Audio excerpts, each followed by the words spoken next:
Good morning, and thank you for joining us on this SAG-AFTRA live stream on YouTube. To stay informed about all of our live stream and video events, we invite you to subscribe to this channel. You can go ahead and do that right now, SAG-AFTRA on YouTube. Today, we present the President's Task Force on Education Outreach and Engagement live stream, Race and Storytelling Through the Latino Lens. The presentation will begin momentarily. If you have questions that you'd like to ask today's panelists, please email pteoe@sagaftra.org. That's pteoe@sagaftra.org, and we'll add them to the questions we've already received and get to as many of them as we can. We'll be pausing throughout as we have ASL interpreters helping to support today's program. I hope you'll welcome Risa Rojas and Marta Villar, who will be helping us with ASL interpretation. They'll be switching off throughout the program. As a reminder, today's program is being recorded and you can watch the replay right here on SAG-AFTRA's YouTube channel. Now, please give a warm welcome to today's host, SAG-AFTRA President Gabrielle Carteras. Thank you, Pam. Thank you, thank you. Hi, everybody. Welcome. Yes, I hope that each of you are actually doing really well. I'm really happy actually to be back with you today for this week's panel discussion on race and storytelling. It's a series that we've been doing. It's a third of the series. This installment is on race and storytelling through the Latino lens. And it features members and industry colleagues discussing the intersection of race, storytelling, and inclusion in the entertainment industry. So before we kick off, I just want to welcome Rebecca Damon, our National Executive Vice President. Hello, Rebecca. I would also like to express truly my heartfelt thanks to former national board member, actor, and producer Lisa Vidal for working so hard with our staff to put together today's panel. And it's an exciting panel. I also want to thank Bertilla Damas, as well as all of the leaders and chairs who have fought and continue to fight for awareness, inclusion, and real systemic change. It will take all of us.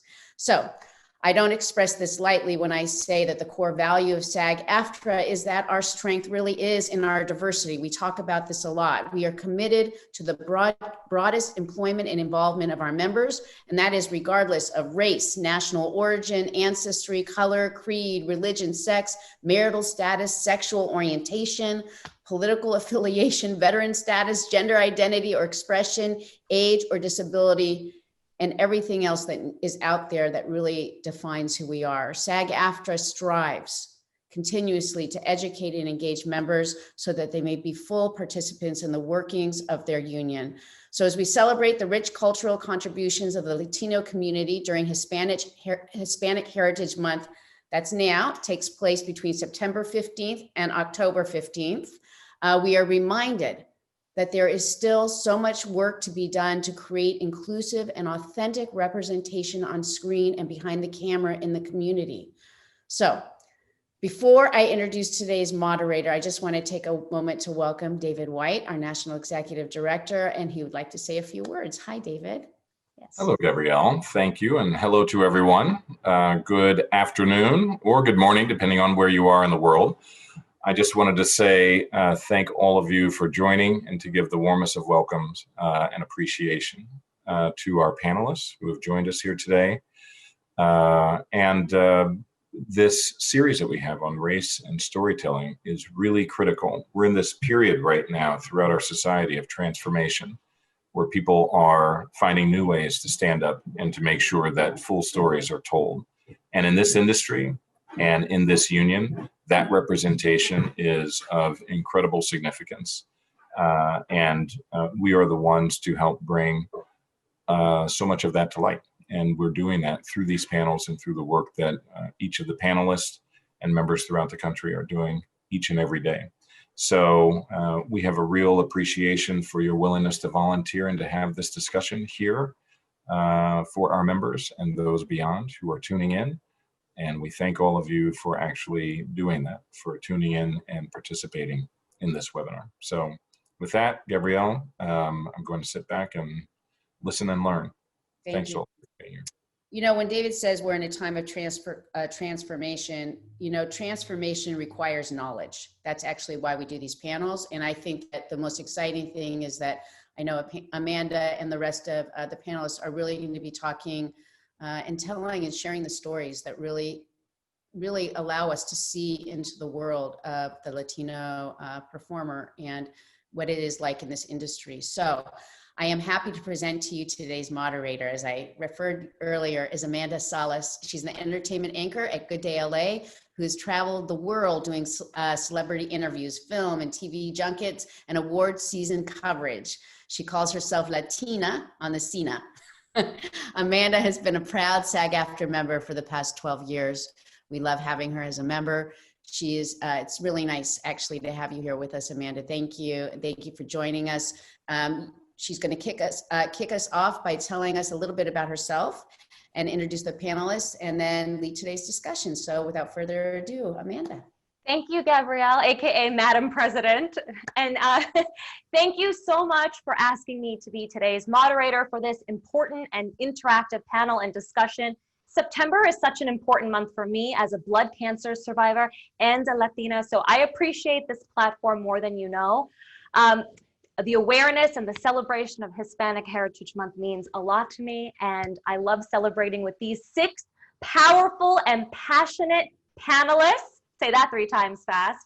Joining us today. I'm so excited. Let's get right to it. I want to introduce them all. We have a red carpet roll call. Let's start with ladies first, of course. Gina Torres in the house, best known, yes, for playing Jessica Pearson on USA's long-running hit series Suits, and which led to top-lining and executive producing the spinoff Pearson. Next, she's joining us on Fox 11 for the 2nd season of 911 Lone Star as a series regular. Super exciting. We also have Nicholas Gonzalez.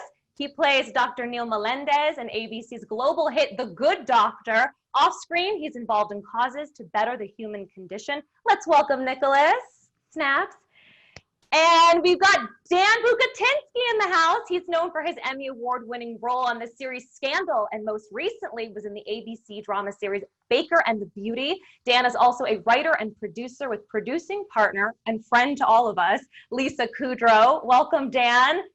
Carla Hool is a member of the Casting Society and is known as one of the most internationally focused casting directors in film and television. She's cast Narcos, Coco, Rambo, Last Blood, and more. She has collaborated with Hollywood's most distinguished directors. Gloria, Calderon, Kellett in the house. Woo! We're taking it one day at a time during this pandemic, right, Gloria? She is the co-creator of the critically acclaimed sitcom One Day at a Time. She's been honored as an industry leader by The Hollywood Reporter in their Top Women in Entertainment issue. Let's welcome her. And last but not least, Jolene Rodriguez is president of Broken English Productions and worked in development and production at Screen Gems at Sony Pictures for 10 years. She's on the advisory board of the Los Angeles Latino International Film Festival. Thank you, Jolene, and thank you everyone for joining us today. So let's just get started. Happy Hispanic Heritage Month. How has it been going for everyone so far, and have you celebrated in any fun ways? I mean, I celebrated all year. So. Yeah. You're my people, love it. America gives us 1 month, Right. all year. But yes, I definitely like that the eyes are focused on us, and certainly stories about, LA Times just did a really great article about representation and the importance of positive representation, specifically immigrants, and how Annenberg has shown now data that is showing that positive portrayals of our community really affect hearts and minds. What we do, all of us here, is culture creation.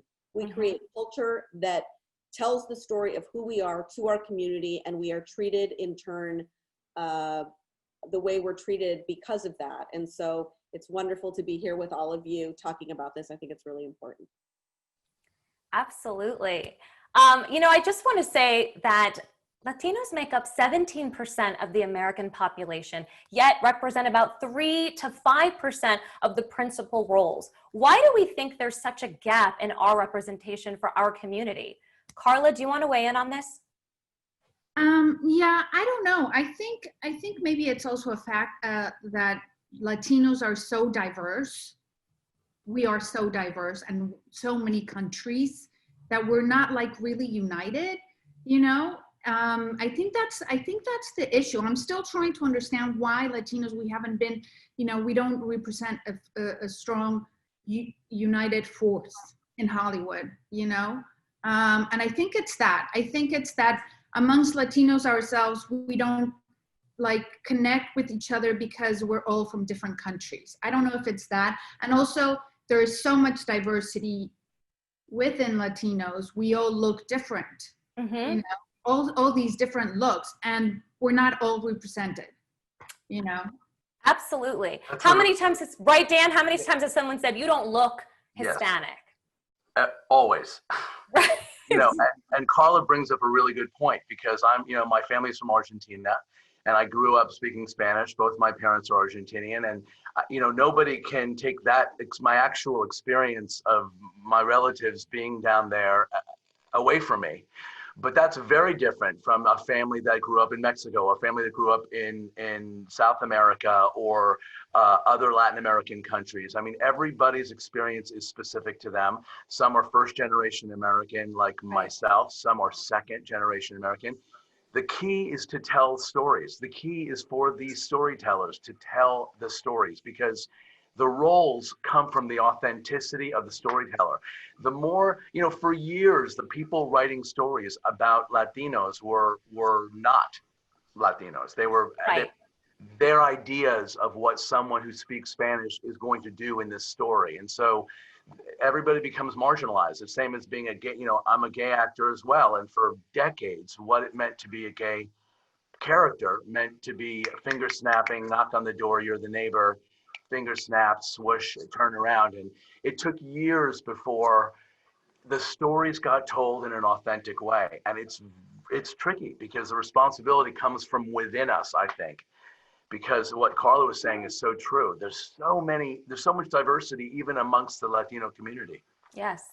Which makes it such a beautiful aspect of the community, how much we range. How about Jolene? Have you noticed this? I think I agree. I think it's too many countries divide us, which we're all the same. We're all Latinos. Right. And once we start telling stories, we just need to tell universal stories. That's it. Love is universal. We all have the same. We have similar stories. Whether it's, I think we need to stop focusing on being so specific, like, oh, Mexican stories or this story, because that divides us. Let's just tell stories, good content. That's it. Good stories, good powerful stories. Gina?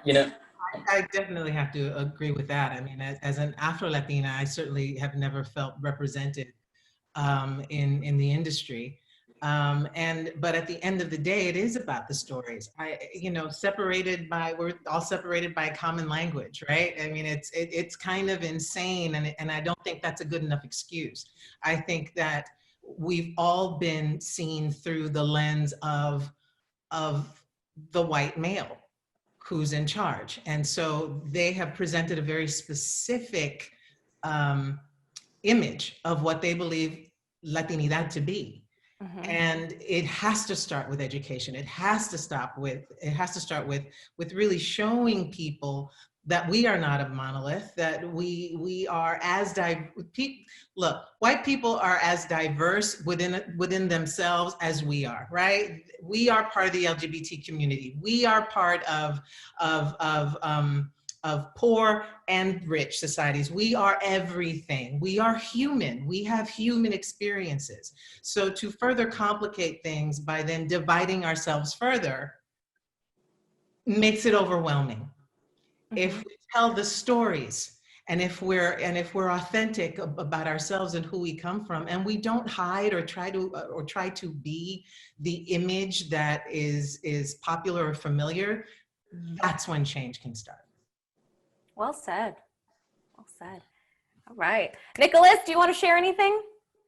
I really like what Gina was saying, but what it made me think of something is that it's not about, because we have so much strength in seeing ourselves as a larger group, and there's definitely a support, there's definitely countries that I feel that are underneath the Latino label that are in a position to help other countries out, and whether it even means we as performers representing our respective countries a lot of times bring a lot of these problems to light, whether they're world catastrophes that need, funding for, what have you. But what it feels like to me is that it doesn't need to be a whole, we're all the same, because we're not. That's why we're not a monolith. We don't have all the same concerns. We have a lot of things just like everyone else across the board, regardless of race, that makes us human and that we are involved in. What Gina said about that we're in all walks of life, people don't know that. They really don't know that. And we kind of need to represent and show that. But what I think it really comes down to is good content, exactly what Jolene said. Like, it's not about that it's Latino content anymore and we're all going to circle around and put it up that this is great work and that we're all in support of it. You know, we have to put out bad work before we put out good work. And I think we've all been here long enough that we put out enough bad work that let's get the good work. It's time to, you know, for all that to come to surface. That's where everyone else was, you know, here before doing the hard work. And so we're here and we've been here for a long time. This isn't like we're now having a moment. Right. There's too many people in this industry that I'm 44 years old. I've been watching them my whole life that are there. So I think it comes down to good work, and then it comes down to realizing that there is universality and specificity. And the more specific it is, the more specific these stories are. That's why you see Unorthodox. That's why you see I May Destroy You. Yeah. The more specific and nuanced, it's not any one story. We find ourselves in it. And when we find ourselves in a story that looks totally foreign to us, it's even more powerful. Of course. I think that to go off of that, I think that is really the key. I think the key is because we are not a monolith, I think what has happened is that over the years, the white supremacy that is in power has seen us as a monolith and said, let's make this a sort of pan-Latino show. And that doesn't resonate with any of us. Mm-hmm. And because this is something I've been talking about Exactly for years and years and years. I think what happens is our community is so starved for representation that when something is out there that is representative of us, it hurts our heart that it doesn't represent the totality of who we are, because it's what we want so much. So I really forgive our community for being hard on us because they're starving. They're starving. So I'm so with Nick. I think that the more specific and the more granular we get, you know, when I got to do One Day at a Time, I had the benefit of having these two white male allies who were constantly lifting me up and saying, don't ask us, ask her. Don't ask us, ask her. Right. That was a gift because I walked that set and I put the cafetera, I put the bustelo, I made a grocery list. This is the stuff I want on the shelf. This is where the crosses go. This is where the Pope goes. I mean, it was specific, but it was in no world was I under the impression that I was speaking for every Cuban American. I'm speaking for a very specific West Coast liberal Cuban American. There aren't that many of us, as we're finding in this election, but I'm trying to really Gina's like right here. Gina, let's get Florida, girl. Let's get Florida. Okay, but I was I was not saying ever I'm going to speak for everybody. I'm saying I'm speaking for this specific family, and hopefully you will find something that is specific in your family that you can latch onto. And it really goes back to honesty. If we're really, really honest and we're telling honest stories, and this for me is why, you know, I'm an active SAG member for 15 years. I became a writer because I was tired of, Chuy, put the gun down, orale. Again and again, that was the audition I had to go out for. And I was like, I'm sick of this. I need the pen. I got to hold the pen because I'm not Latino enough to play Latino on network television. And after you hear that, after I was classically trained in England, and I was like, I'm like a proper drama actor. Nobody? I can do a Shakespeare sonnet, right? No, you want me to just hold the gun? And okay. The same characters, right, Gloria? It's the same stereotypes. Maybe a prostitute, maybe. Like that was lucky, but never. I would never get the gig. And I was like, there's not a school teacher, there's not a lawyer, there's not a doctor, there's not a. So that is what led me to pick up the pen and start writing, and fairly self-taught, right? Like. I think that what's exciting about this moment in time is that I feel like actors are realizing we can also produce, we can also direct, we can also write, or we can be specific about asking and demanding that the roles that we take are not stereotyped. And it was for years, I don't think I think you got what you got, you get what you get, you don't get upset, but I think now we're getting upset, and that is our power. Amen to that. I agree with that. And, you know, speaking of stereotypes, I want to touch on this a little bit because we all have been told something where we are rolling our eyes, maybe in front of them, maybe not in front of them. But I remember, you know, a former boss once told me to turn up the Latina a little bit. Can you just turn it up a little more?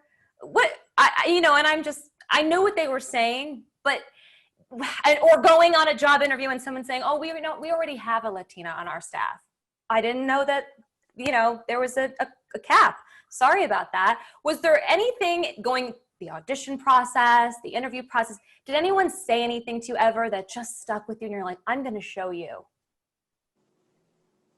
My whole career, yeah. Yeah, We only got an hour, right? But a lot of stuff, a lot of stuff. I can also talk about it that. never happened, right? Yeah, right? Yeah, I can also talk about that in the sense that, you know, I mean, me being a casting director, I'm in a situation where I have to educate so many people, right? And I've had situations where like producers or the director are like, well, no, I want someone who looks Latino. I'm like, but he's Latino or she's Latino. Right. No, she doesn't look Latino. You know, it's like, what do we have to look like? It's so stereotyped. And also talking about before, you know, I think we need to change the narrative, because I think Latinos, one time I had an executive tell me, it's just Latinos don't go watch Latino films or Latino projects.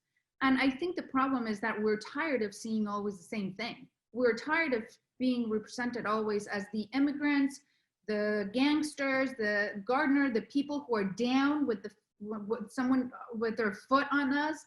Where are all the successful Latinos? They're not being represented, right? So yes, I think it's about telling all our different stories, but also successful stories. I mean, real people. Where are Real we people. represented? You know, we've made it here, right? Is somebody telling our stories? No, it's always the immigrant, the coyote, the drug dealer, you know, I'm tired of the same script. Right. I'm like, you know, it's always the same script. And Well, you know, Carla, be educating people all the time about how diverse we are. You know. Anyway, I had an experience, and it absolutely is about education, and it is exhausting. And I often had to, sometimes I say I have to explain my ethnicity to white people and defend it to Hispanics, because we can also sometimes be very myopic about what our world looks like and who we are. And so I had an audition for a movie years ago, and the casting director, and the part was for a Cuban girl. And the casting director had zero idea of what a Cuban woman growing up in Castro's Cuba would look like, or how she would behave. And so I gave my reading, and she proceeds to tell me how it should sound, white woman, and how it should feel. And that I got it all wrong, and that somebody that grows up in a communist country is like this and that. And I said, well, how do you know that? She said, well, I have a Russian neighbor. What? Oh, man. Wow. She was equating Wow. Whoa. her Russian neighbor behavior to what a young Cuban woman would sound like. And I said, no, you got it wrong. And she looked at me and she said, oh, why, you know someone who's Cuban? And I said, I am Cuban. And you could see the blood sort of drain from her face. And I said, not only am I Cuban, but I've spent months with my family in Cuba. Ooh. And we are not cold. And there aren't 7 of us living in an old Pontiac. And I just went down and down and down the list. And it was in that moment, it really, the light bulb went on in terms of how little exposure the world at large has to who we are and how we really are. And they just see us through this tiny little window, and it all has to do with spice Spicy. Mm-hmm. You gotta be spicy and you gotta be sexy. We're hypersexualized. Always. Yep. We're you know, we're condiments. Spicy, zesty, hot. And we're so much more than that. And it does have to do absolutely with education. Yeah. Well, the problem is that the people creating these shows are white people. Mm-hmm. The people writing those stories are white people, and the people casting those actors are white people who don't know, who are not Latino. So. And why aren't they doing their homework? Right? That's my question. Why Exactly. aren't they doing their homework? Because, you know, it doesn't take very long to make a call. Call Gloria, call Gina, call Nicholas, call somebody. Mm-hmm. You know, it doesn't take long. There's somebody in their they're 3 degrees or 2 degrees separated from somebody who can tell them, who can educate them. Absolutely. You know, you mentioned the adjectives that are attached to the casting notices: sexy, zesty, hot, and people use those words in everyday conversations too. Oh, I'm dating this hot Latina girl, or sexy or sassy. Nicholas, I'm curious, what adjectives are paired with the men? And Dan? Yeah. The men. My adjectives are different than Nick. I can guarantee. You know, I was going to give an example of a really crazy audition and things I've been told, but they were all with Carla Hool, so I don't know if it's. I don't know if it really helps. She's like, Nicholas, no, that's not how a Mexican would do. You're from Texas. But yeah, I mean, there's all the same descriptions, you know. I mean, I thought stuff had kind of changed a little bit. I was thankful to be out of looking for a job for the past 3 years, doing a very positive portrayal of a high achieving cardiothoracic surgeon, you know, who happened to be Latino, which I think was a very good representation of the heights we can, you know, ascend to, those kind of roles we're talking about having, and they killed him. So, you know, we don't last. And what's out there now, when I'm back out there looking, is it's, like you said, the condiments, it's the spice, and it's the, well, let's add a little bit, you know, and we're not all like that. I'm not like that. If you've auditioned me, and Carla, you have, you know, we have different ways in how we, you know, show ourselves, and everybody's kind of looking. I know what it is. This many years in, I know which part, and I know the actor in my head that like perfectly plays each of those, and I know which one I can be and which one I can't, you know, and I know what they're going for. But the sad part is that's what they're always going for, and it's like, well, what about this other part here? What about the guy who's the love interest that comes in and out of this girl's life over the years? Why do I have to be, you know, the sassy, you know, nurse that works alongside her that, you know, talks about his one night stands every night?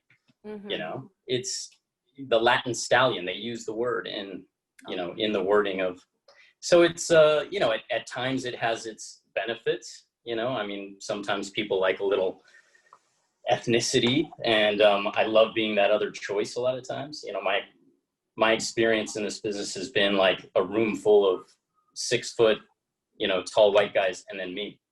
And a lot of times that's, you know, worked out, and I've been very thankful for that. But when it comes down to actual understanding and representation, you can't get around it. Anytime you try to look at what's the best way to do this, education, great, but people have to be writing, have to be producing, have to be casting, just to really kind of, we don't even know sometimes, you know. I'm a Mexicano Tejano, you know, it's like very different from the experience that Gloria has, very different from the experience that Carla has, but we're all open to each other in a way because we have a community, because we cling to each other, because there's not a lot of life rafts or buoys or things along the way in this business. So when you find the people that you can really respect and you know are down, you keep them, you know, close. It's the only reason I'm on Twitter, you know. I don't care about, you know, I know what you guys are doing and try to stay in the loop. And I think that's what's so amazing about what people like Gloria do and Carla do. I know you give back and answer these questions, because there's a whole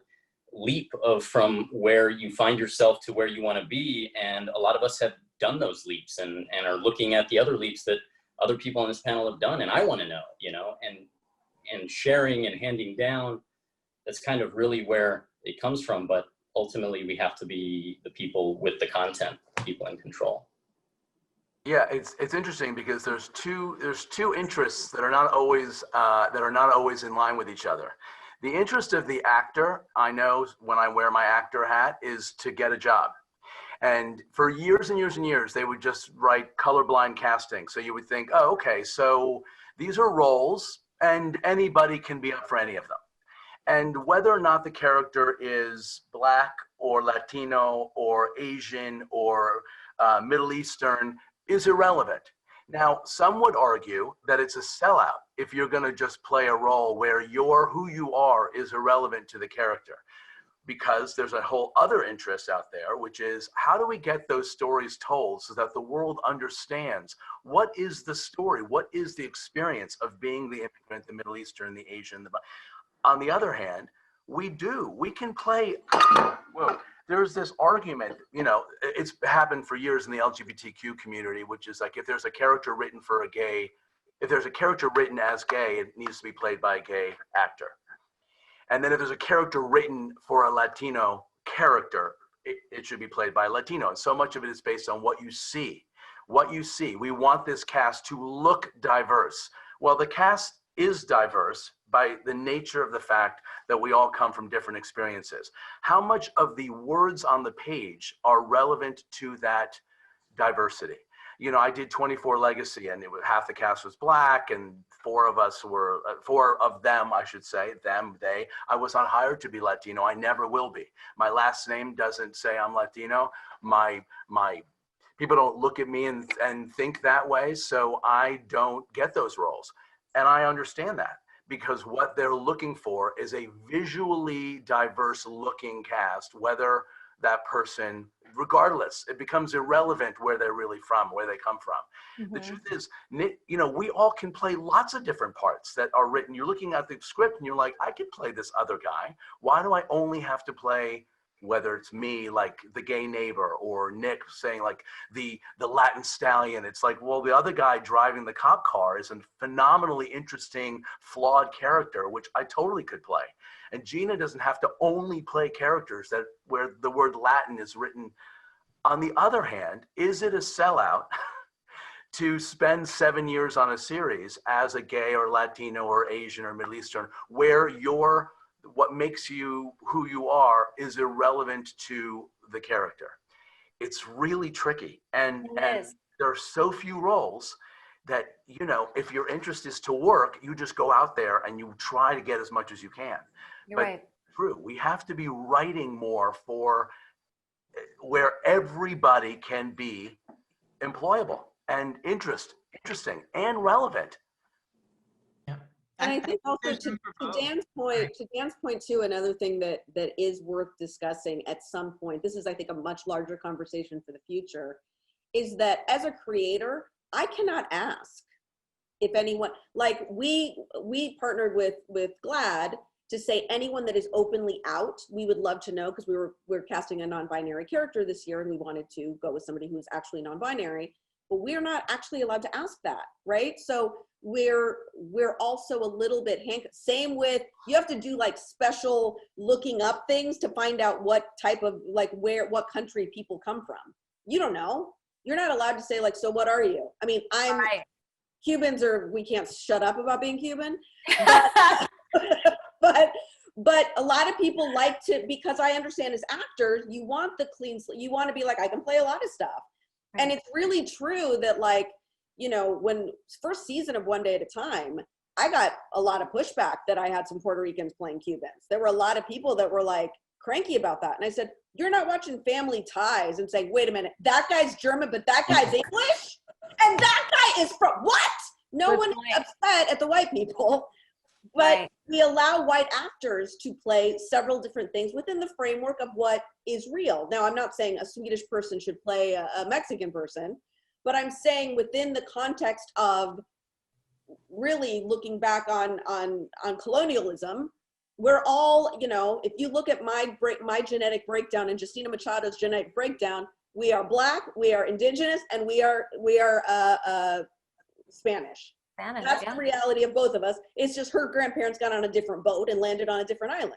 So, you know, so I think that we need to, that's something to also discuss down the road, is that as creators, we're not allowed to ask. We're doing our best to try to have proper representation on screen. I mean, some of us care about it more than others. But Gloria, how crazy that you have to walk into an audition now with your Ancestry.com DNA slip, and you have to prove that when you were in college, you slept with your roommate, even though you wound up getting, you know, who was a guy, even though you married a woman years later. Like, why is it relevant what our sexual experiences were? I mean, of course it's relevant if we are out and it's part of our identity. I'm not. But Dan, how much? Here is what's interesting, Dan. So like when I first started One Day at a Time, we knew Elena was going to be gay.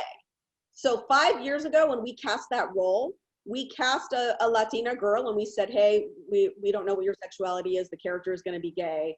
I need you to be completely on board with that, because some Latinos are not, sadly, right? Because that's what we're doing and we need you to be fully on board. And she was on board. Today, if I was casting that role, I would get a gay actress to play that role.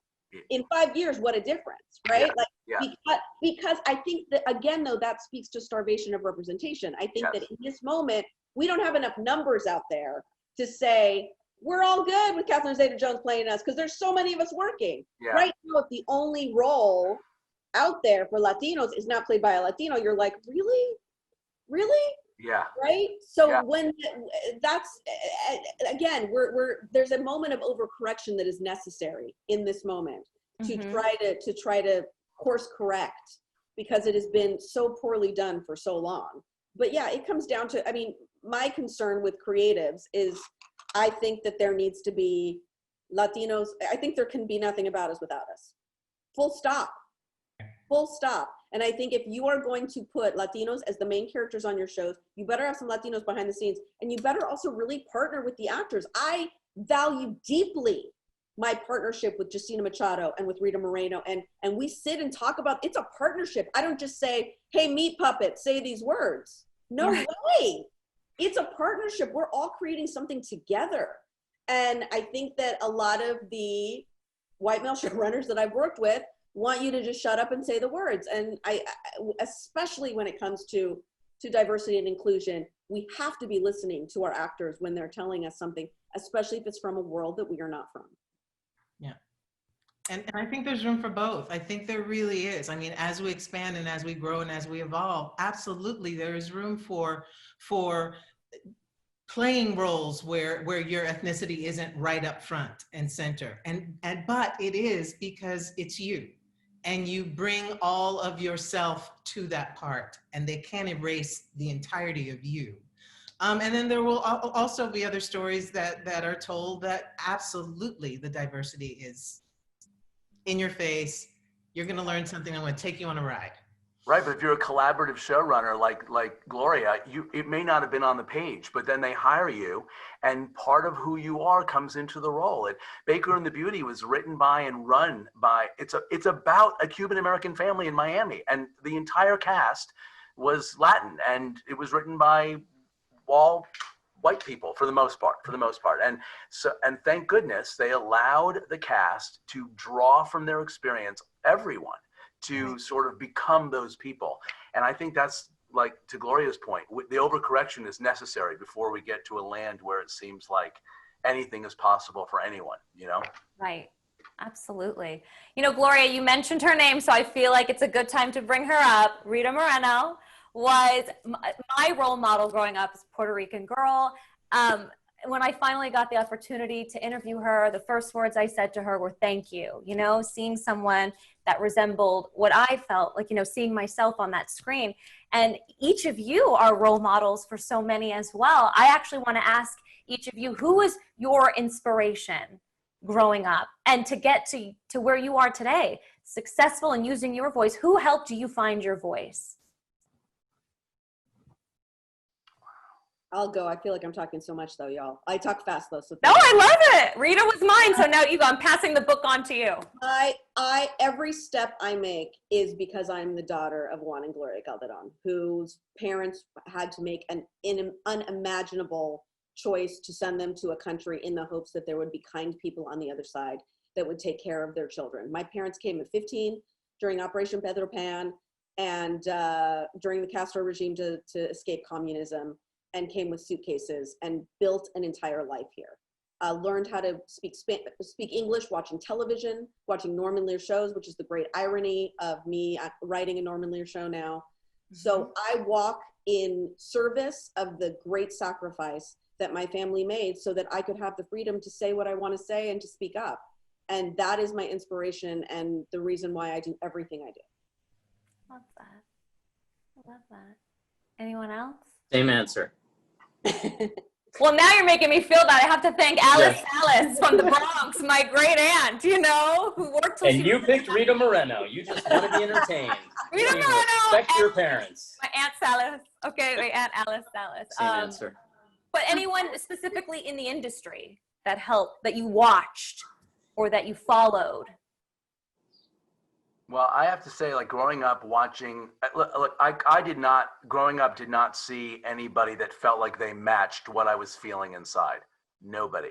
You know, I wanted to be Barbara Eden in I Dream of Jeannie. Like, well, that's not necessarily, that didn't feel quite, for reasons that only my therapist and I understand now. But the truth is, it was the comfy bottle.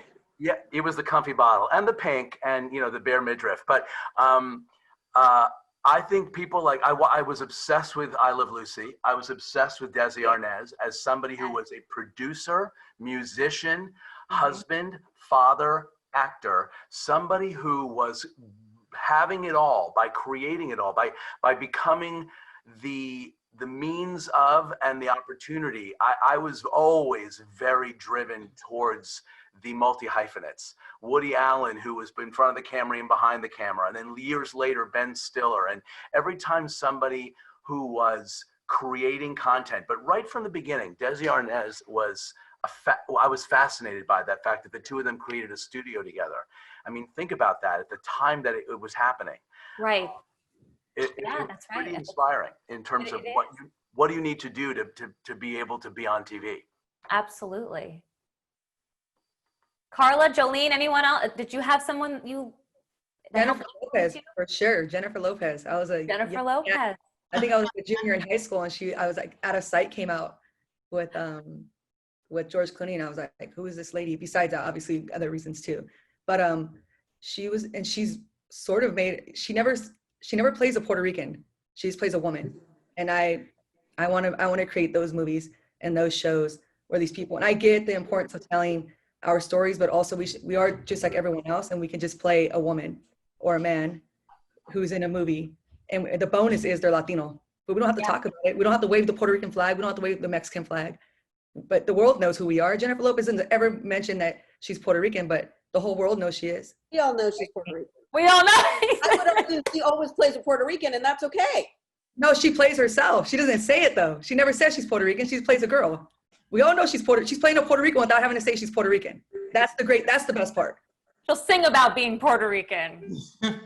She's still Jenny from the block, baby. That's right. That's right. Gina, for you? You know, again, I'm the daughter of two Cuban immigrants. You're right. We can't stop talking about being Cuban. Who came here looking for a better life and expected more than what they came from. And so yes, what I do is absolutely in service to them. In terms of what I saw on the screen, and I devoured a lot of television when I was a kid. Carol Burnett. Oh yeah, Carol Burnett show. Yeah. Carol Burnett was my friend. She didn't know it, but she was my friend. Yeah. She went off the air, I cried. But it was the fact that she was such a chameleon, that within the span of an hour, she was 5 different people. Right. And some of them were hilarious and out of control. And some were heart-wrenching. And she did that. She made you feel all things, and sometimes at the same time. Like Eunice, you know, her Eunice character was extraordinary. And then on the other side, my glam mom, Diane Carroll. Oh. So you had Diane Carroll, Chita Rivera was another, Rita Moreno, of course. These are women that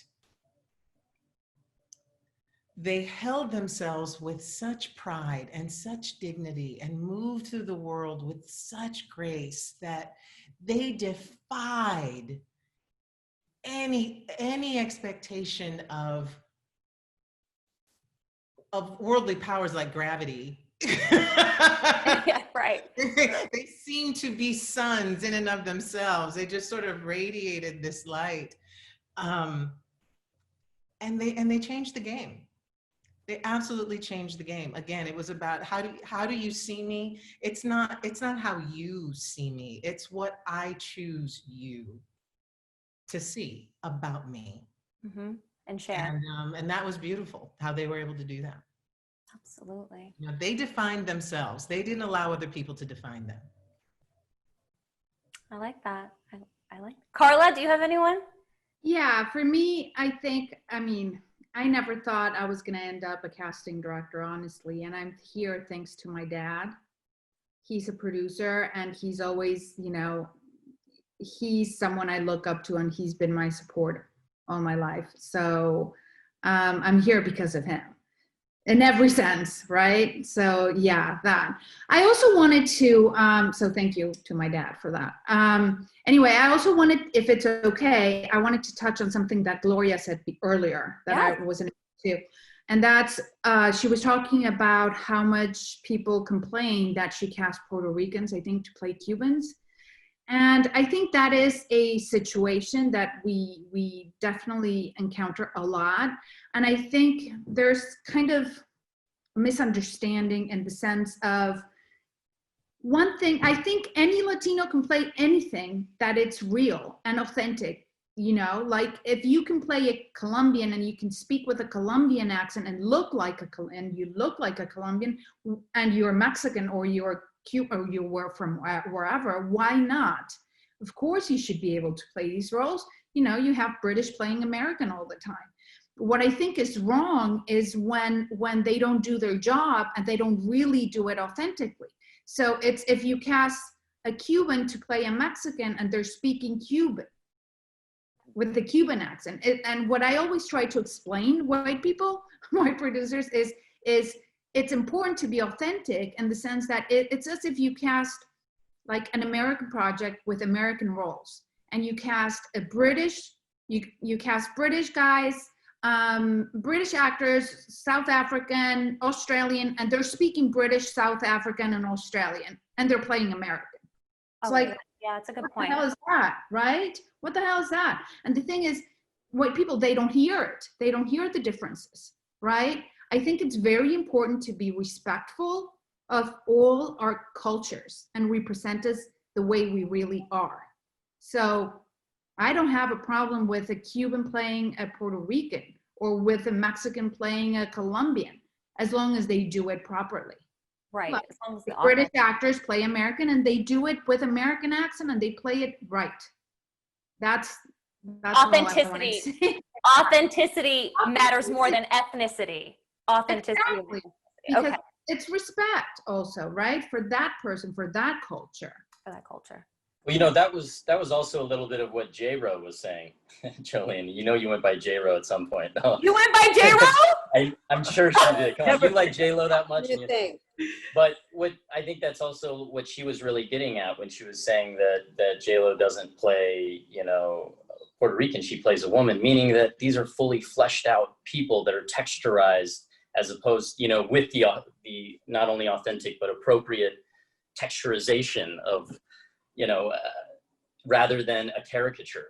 You know, she's not, doesn't come out saying, I'm going to play this Puerto Rican and so I'm going to lay in all this Puerto Ricanisms. I'm going to play what's appropriate for this woman and what her experience would be, you know, and I really got that what you were saying there, Jolene. I like that. When she played Selena, who was of Mexican descent. So going back to what you were saying, but she did get pushback for that though, years ago, because she was Puerto Rican playing Selena. But still is. Right.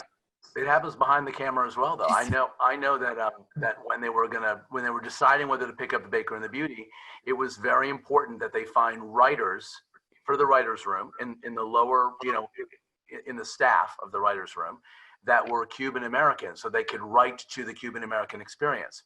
Well, the assumption, I mean, listen, and I was all for it, but I remember hearing through the grapevine that they met an unbelievably talented writer who was Puerto Rican, but the studio would not let them hire them because they weren't Cuban. And suddenly it was like this parsing of ethnicity. And look, I can see both sides. The authenticity of having. But let's talk about that, because I think that's really interesting, because I think the story is more important, right? So like, I think that you do need at least, on a show about Cubans, you need at least 2 Cubans in there. At least. I was going to say 1, but yeah.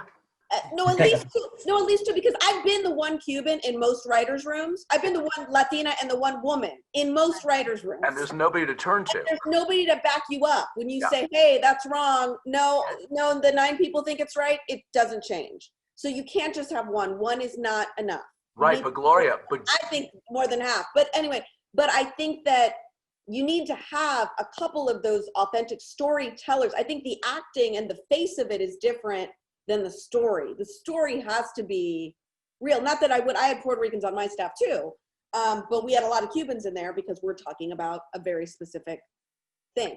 Right. Well, the question is though, do you not hire this brilliant writer with a great sample and an unbelievable ideas for this season about this Cuban-American family, but do you not hire them because they're not Cuban? And then you hire a lesser experienced, not as dynamic writer who is Cuban-American because he's Cuban-American. Is it the only Cuban in the room? Yeah, I mean, they wound up hiring a Cuban. Because if it is, then yeah, I would go with the lesser. No, I would. Yeah. Well, that's what they did, but it happens both in front of and behind the cameras, and these giant arguments happen, and it's obviously always the non-Latinos who are like, "What's the difference?" I'm like, "Don't ever say that again." It's like meeting a Japanese person and being like, "Well, whatever, Chinese, Thailand, Filipino, it's all the same." It's like people have been thinking that way in this country for how many decades? And it's true. But I think that goes to what Carla was saying about respect, right? I think that, like, for example, people come to me all the time wanting to do Mexican storylines. I grew up in San Diego in a huge Mexican community. So I feel like I understand it. I still wouldn't do it without a Mexican writer. Right. I wouldn't. And I'm Latina. Right. So I feel like a lot of white people come to me to brown stamp something, and I'm like, no. If this is a story about an immigration journey where somebody, I don't have the experience of my family had to sneak in here. Cubans were like, come on in, guys, it's cool. In the 60s, that's what it was. Yeah. So I can't speak to what a caravan journey, I can't speak to that. That's not my experience. I would need to do the respectful work of working with somebody who has been through that. So I think I do think it's a little bit different. But Dan, I want you to play a Latino, because I feel like so many young kids would see you and go, oh my God, he's me. You look like my kids, right? Like that. See? Dan, yeah. And like, it would, if you had spoken Spanish on something, I would have lost my goddamn mind and been like, oh my God, there's an Argentinian on the TV. It would have made me so happy. And so I want the world to also embrace you as a Latino. Well, I was trying to speak Spanish on Baker and the Beauty the entire season. Finally, in the last episode, they let me speak Spanish.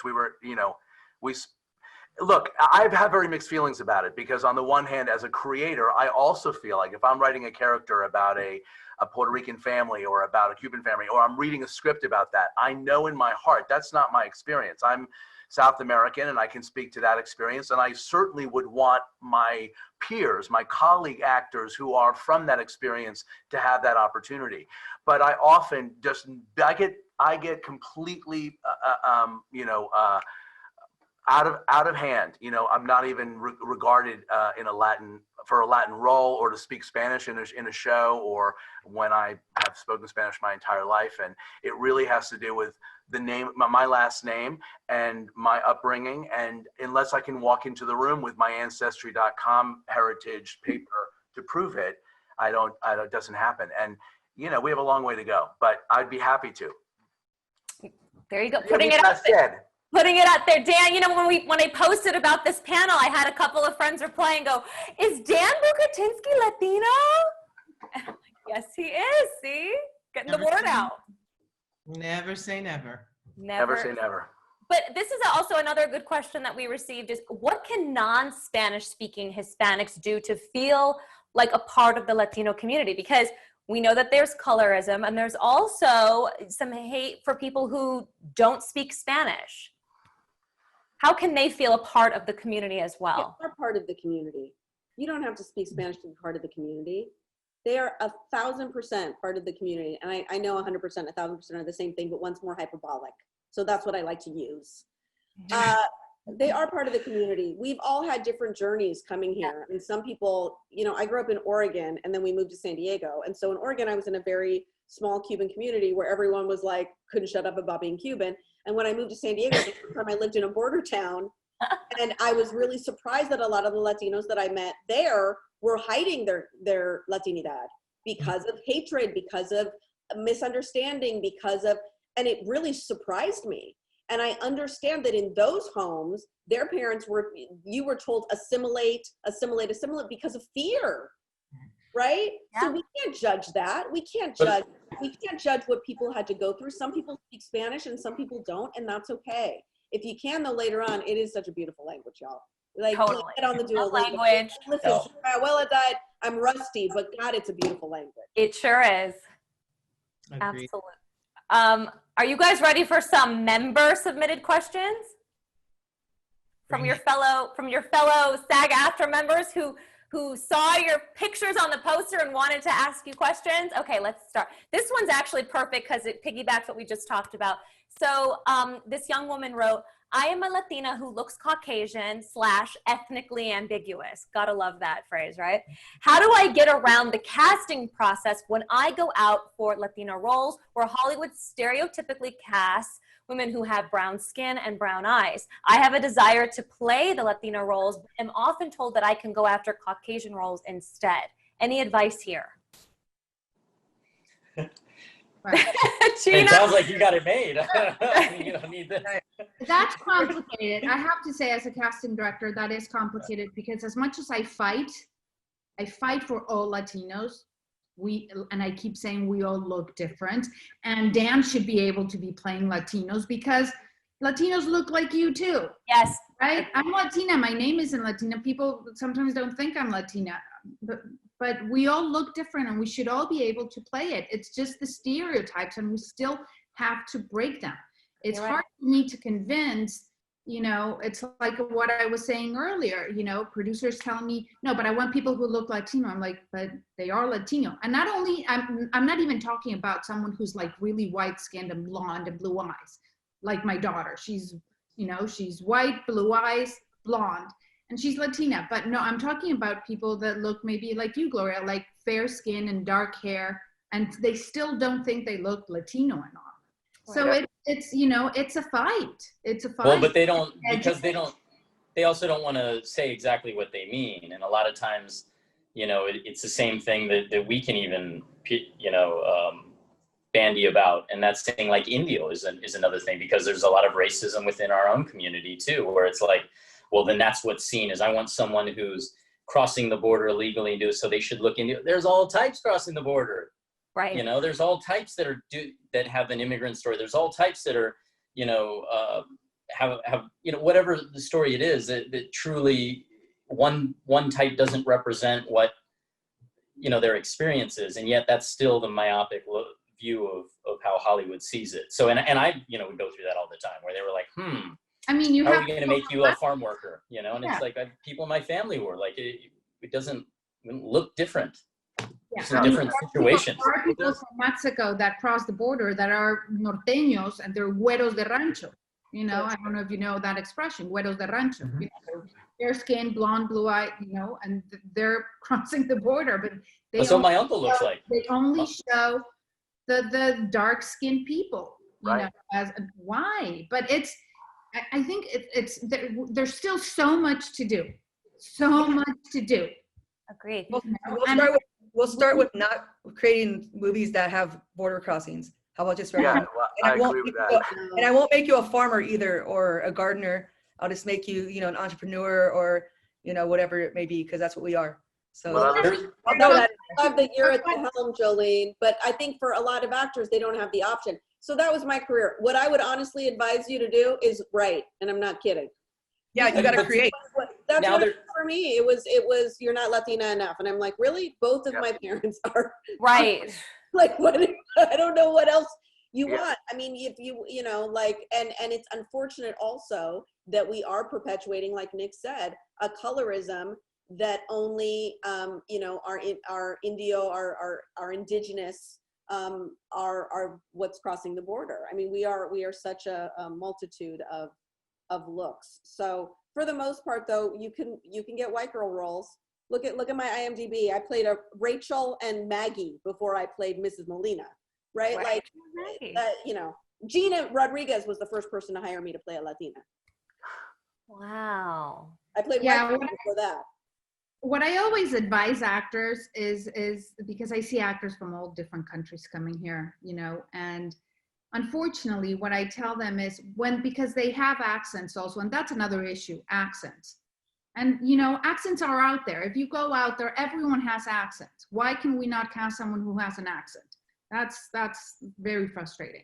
But what I always tell them is, you know, you're going to have to get rid of your accent and be kind of like Oscar Isaac, you know, who's Guatemalan, but nobody knows he's Latino because he doesn't play Latino, right? That is. I'm sorry, we just have to claim. I just have to.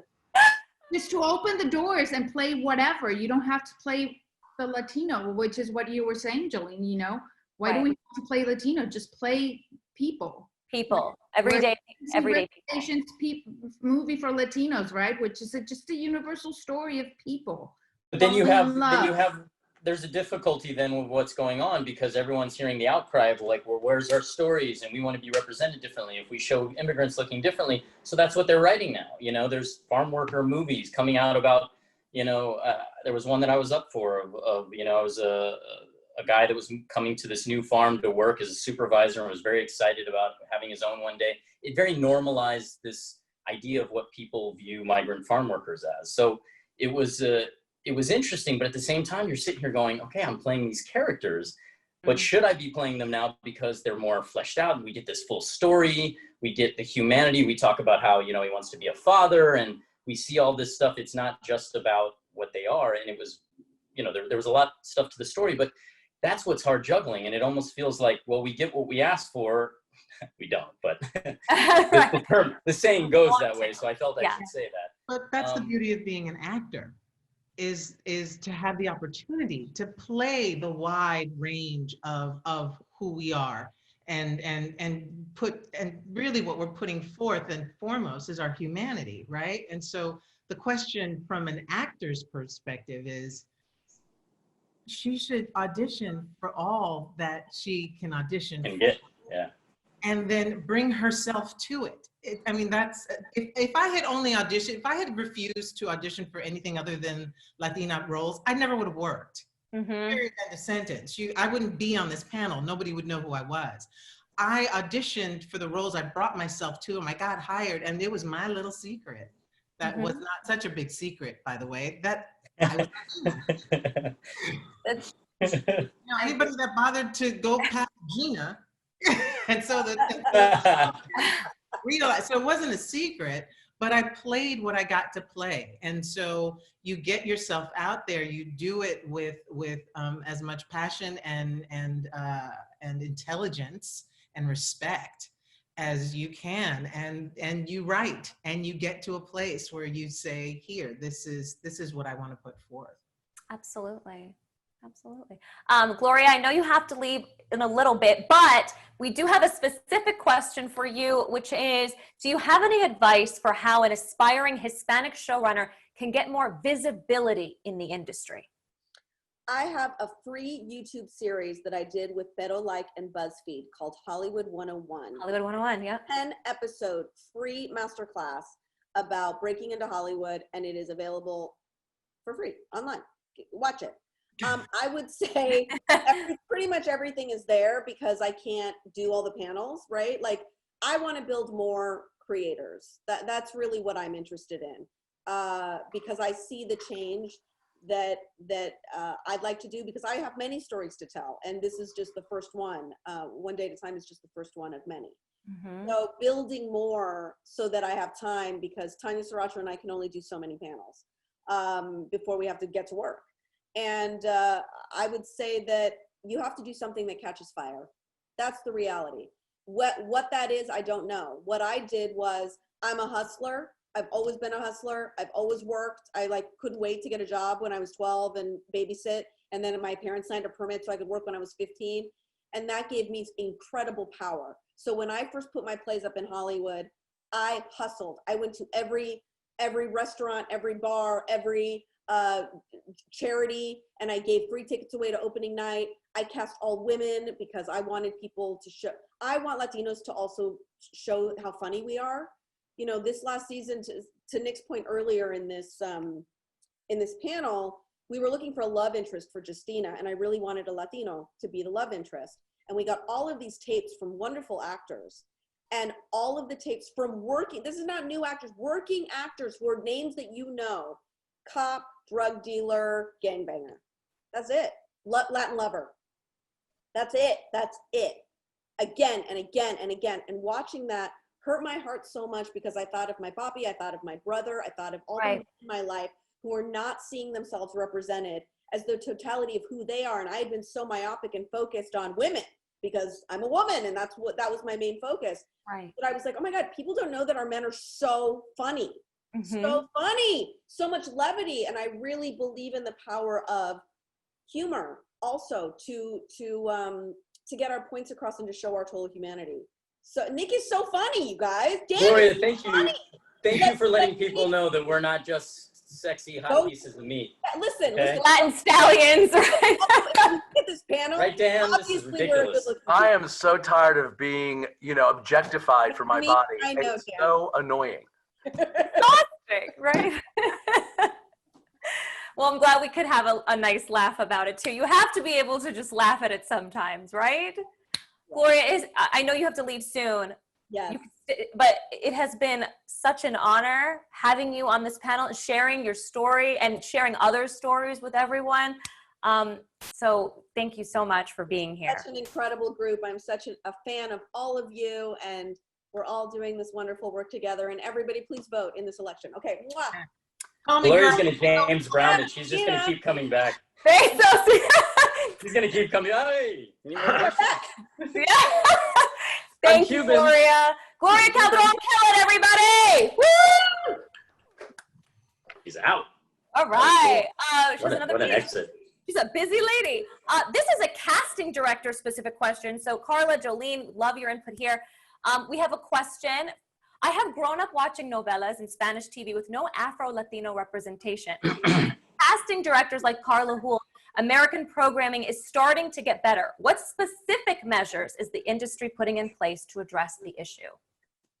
Well, I don't think there are many measures being, implemented when it comes to Afro-Latinos. I constantly talk about this because Afro-Latinos are not represented, not represented to a point where when I've had Afro-Latino roles, I will, release a breakdown. Agents don't know what an Afro-Latino is.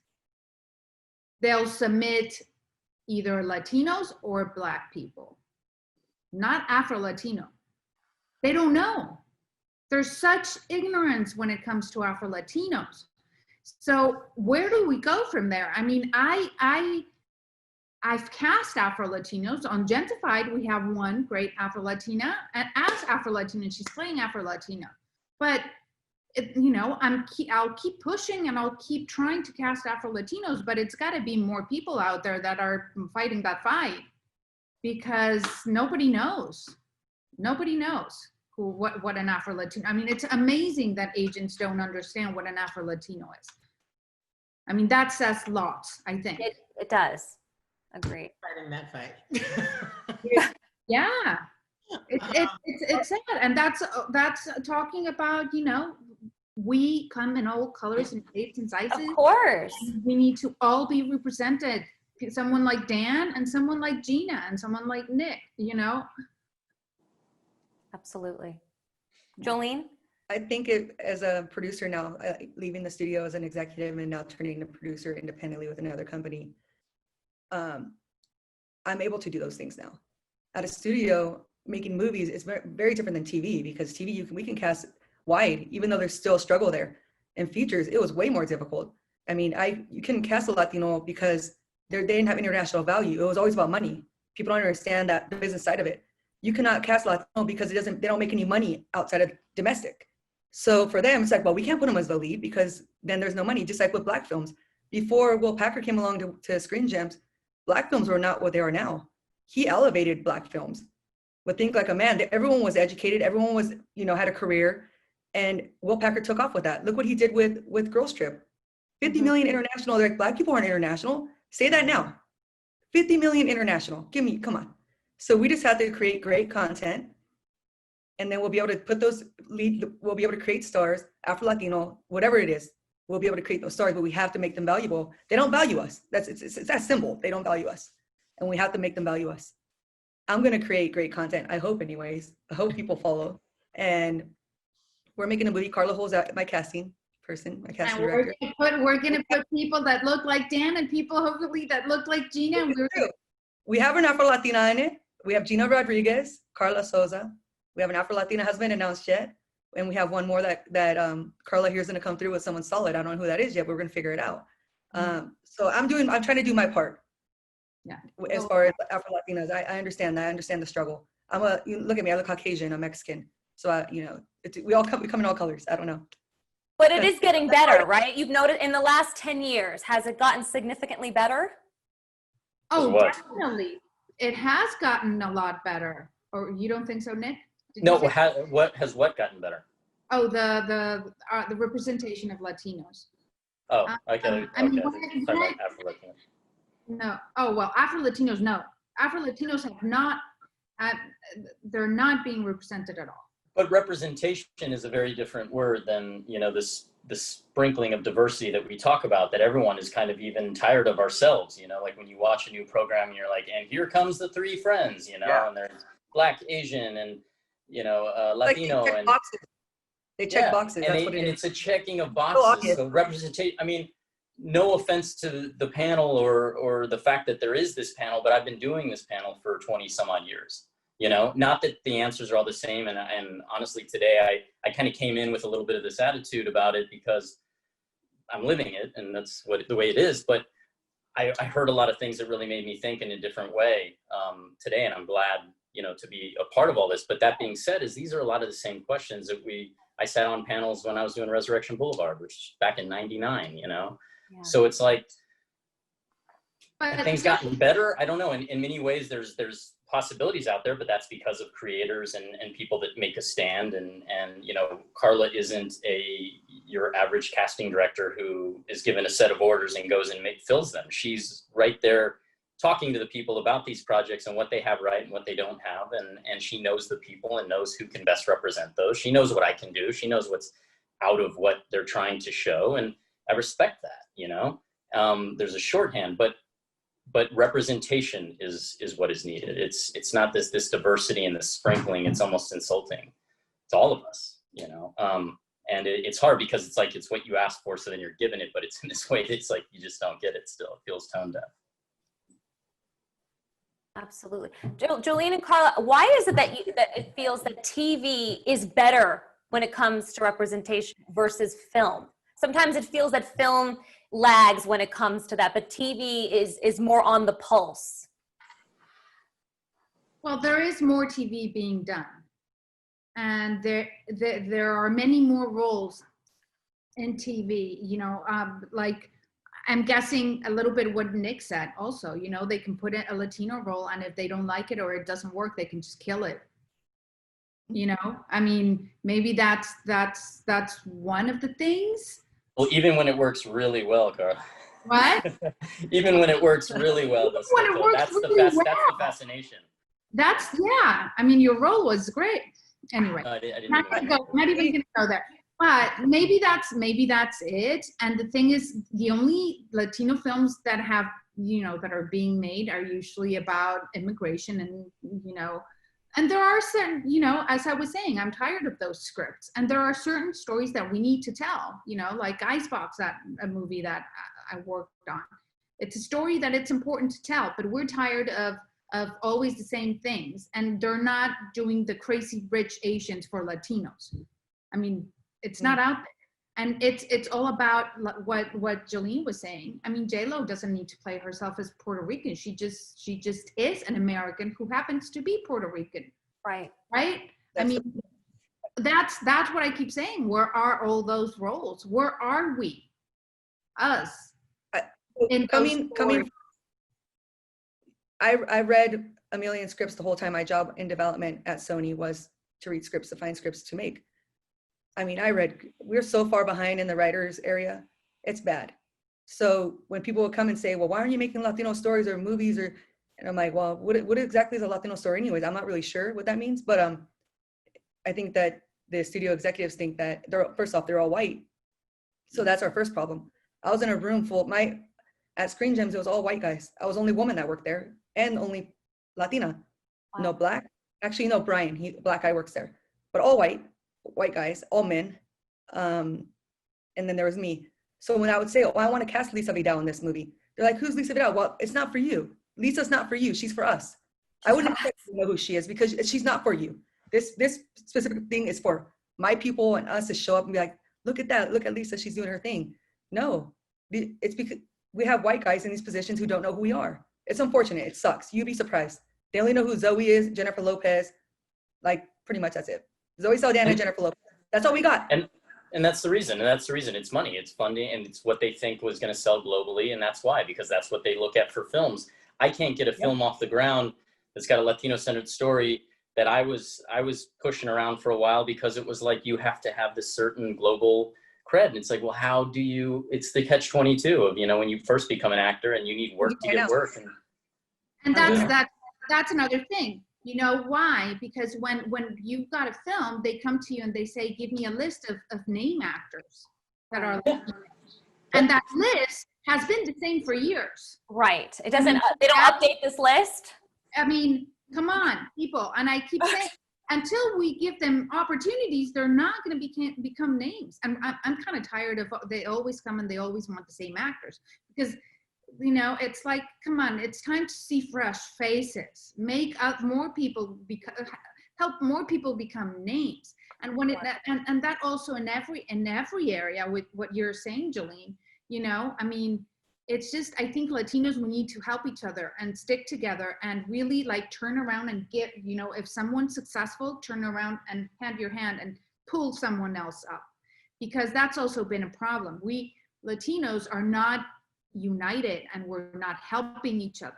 So like if a Latino director makes it, he's going to go and do white films with white actors. Why? There's only room for one person. That's why they make us feel. There's only room for 1, 2, and then it's so competitive. Yeah, they've been selling us that for years. Yeah. There's only ever room for one or two in each group, a young black star and an old black star, a young Latino star and an old Latino star. Yeah.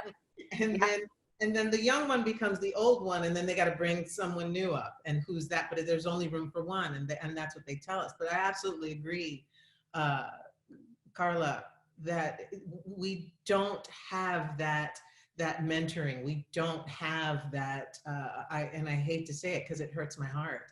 They're so quick to sort of go mainstream and shut the door behind them. And it does hurt my heart because there's so much that can be done.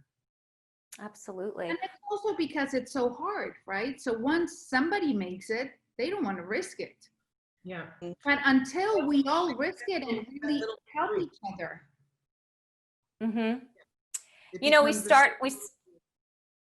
Smoke group. We started this conversation with almost laughing at some of the adjectives we've heard said. Condiments. Thank you, Gina. I'm going to use that now as condiment. Spicy and zesty. But I want to end it on, what is one word you would use to describe yourself, your talent, your heart? What is one word each of you would use to describe yourself? Gina, do you want to start? Boundless. Boundless. I love that one. I'll just go in my order. Nicholas? Indefatigable. Ooh! Syllable. I like all the Dan's syllables. like, look mine. Damn it. Now mine is fatigable because I've got 2 teenage kids. Oh, $1. I think just passionate because I feel like we can be many things and still that. You're so Latino, Dan. I Very Latino thing to say. Hablamos después, porque después podemos tener todo conversación en español y todo el mundo puede mirar. Oh, Gloria missed it. She wanted to hear you speak Latino. Spanish. There we go. Awesome. You just been served. Carla, what's the word to describe you? I think I'm a warrior. That's kind of my position here in Hollywood. I'm fighting for Latinos, and not only for Latinos in this country, but for Latinos in all our countries. So Warrior is a great word. Yeah, That's a great word. And Jolene? I would go with risk taker. That's it. That's all I got. That's great, especially this business. We need risks. It's our first hyphenated one. Yeah, there we go. Well, my word for today is grateful, because I feel like a better person now that I've heard everything that you've shared with me and so many others and in this union. And I look forward to the many, many projects you all continue to work on in this business. So thank you for having me. I will pass it over to our fearless leader, Gabrielle. Thank you. You are all amazing. What a great panel. Thank you. And Amanda, thank you so much for moderating it. I'm taking away a lot here today, and I hope that the audience is as well. And I do want to say that one of the things that Gloria said, and I'm sorry she's gone, access points are the most important, right? I'm hearing this from everybody, but we are at a time now with particularly television, over 5,000 shows that are out there. The possibilities actually are much broader as a result of that because of niche audiences. And so I would say continue, and I encourage always our members, we should be self-creating, telling our stories, as well as being included in all the stories that maybe don't define, Latino, Black, Jewish, whatever it is, we need that as well. But we have the ability to self-create now. You are all true warriors. What a great word, Carla, really warriors. And it was really important, this conversation. I think it's going to help people to understand more. And Nicholas, I know that it's frustrating to feel like you've been in this conversation for years and years, but the only thing I know is that things only can change if people can learn and hear. And so we're trying to find ways that people can hear and understand so they can be a part of the solution, because it will take all of us to make the change. So thank you again for being here. I really have deep respect for you, and I hope you all prolific careers, all fabulous, and bring everybody up with you. You are the leaders. You will make it happen. And with that, have just a wonderful day. Thank you so much. Thank you, everyone. Thank you. You guys are great.